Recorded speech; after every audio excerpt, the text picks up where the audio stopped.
Eu acho que vai ter uma virada de chave nesse semestre em relação à popularidade do presidente da República.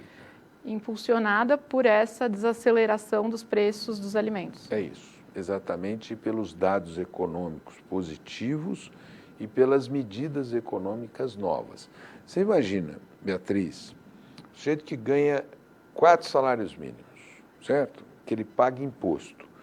Ele vai ter essa renda incorporada no seu salário, né? Então ele vai ter entre aspas, um aumento salarial significativo agora no primeiro semestre.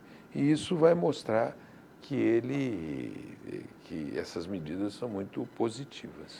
Mas esse mesmo anúncio, que agora foi detalhado, mas que já havia sido feito no ano passado com relação à mudança na tributação aí do imposto de renda, ele gerou um desarranjo entre agentes econômicos que viram como se o governo não estivesse tão preocupado ou comprometido com as contas públicas, o que colaborou também para o aumento do dólar. Tem um efeito Trump importantíssimo, sem dúvida. Mas a gente tem hoje um cenário em que muitos gestores de investimento desaprovam a condução econômica, uma pesquisa divulgada aqui essa semana, inclusive.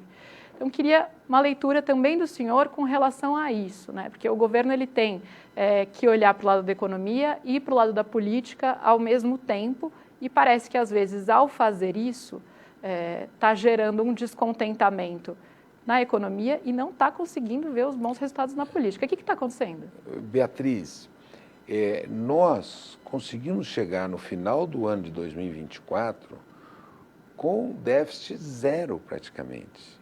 Déficit zero. E agora, começo de fevereiro, uma super arrecadação mostrando que as contas públicas estão muito sadias. Então, qualquer crítica dessa natureza, ela é injusta ou mal intencionada, porque tem gente querendo ganhar em cima disso. Assim, as contas públicas vão bem. Essa medida da desoneração, ela corresponde também a uma medida de oneração dos mais ricos. Quer dizer, você tira assim 25 bi e coloca tributando o andar de cima. Então você não tirou de nada, você não desorganizou as contas públicas. Por isso, me diga uma coisa, o que explica para você anunciar a desoneração, ter essas críticas e o dólar continuar do mesmo jeito e a Bolsa subir? Então, são críticas muito pontuais de setores que nunca vão falar bem da gente. Não esperamos que eles falem bem da gente, tá certo? Mas, para ser honesto, o governo está tratando as contas públicas com muita seriedade. Isso se deve aos princípios do presidente Lula, que disse que a mãe dele, Dona Lindu, ensinou que nunca se gasta mais do que se recebe. E também se deve à aplicação do ministro Fernando Haddad. E hoje nós temos alguém no Banco Central muito bom, que é o Gabriel Galípolo. E aí eu queria entender como que o senhor vê esse momento atual da política brasileira e deste terceiro mandato do presidente Lula, em comparação histórica, especialmente aí com os 2 mandatos dele anteriores. Quais são os novos desafios? Olha, primeiro, eu quero fazer uma comparação do presidente Lula com o ex-presidente, tá certo? O presidente Lula consegue pilotar a política brasileira com muito equilíbrio. Ele sempre fala, eu só tenho 140 deputados, mas ele tem maioria no Congresso, tanto na Câmara quanto no Senado, não é?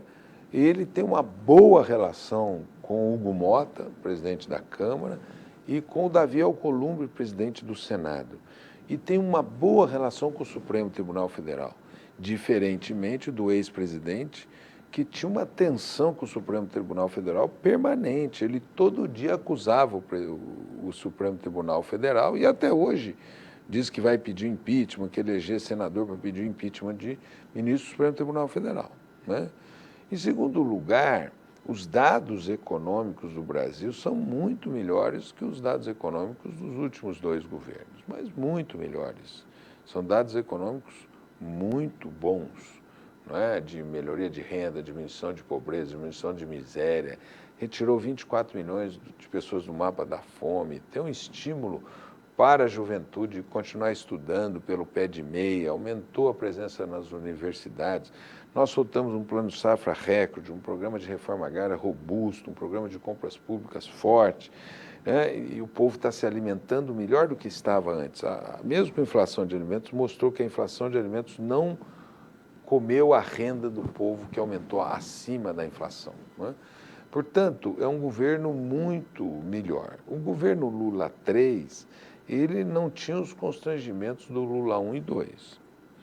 Quais são os constrangimentos? Primeiro, ele elegeu com minoria parlamentar.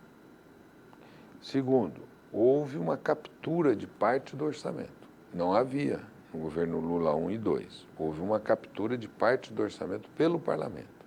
Terceiro, ele teve que aguentar um presidente do Banco Central nomeado pelo ex-presidente da República, que boicotou 2 anos do governo dele. E quarto, você tem um presidente da República dos Estados Unidos que é aquele aluno que bagunça a classe, não deixa acontecer a sala de aula, aquela bagunça, ninguém tem estabilidade, é um mundo instável por esse presidente dos Estados Unidos. Então, é um governo com mais constrangimentos, mas é um governo que está fazendo um excelente governo e que o povo, às vezes bravo, com razão, quer correções e o governo está fazendo todos os esforços para obter melhores dados econômicos, principalmente no acesso aos alimentos.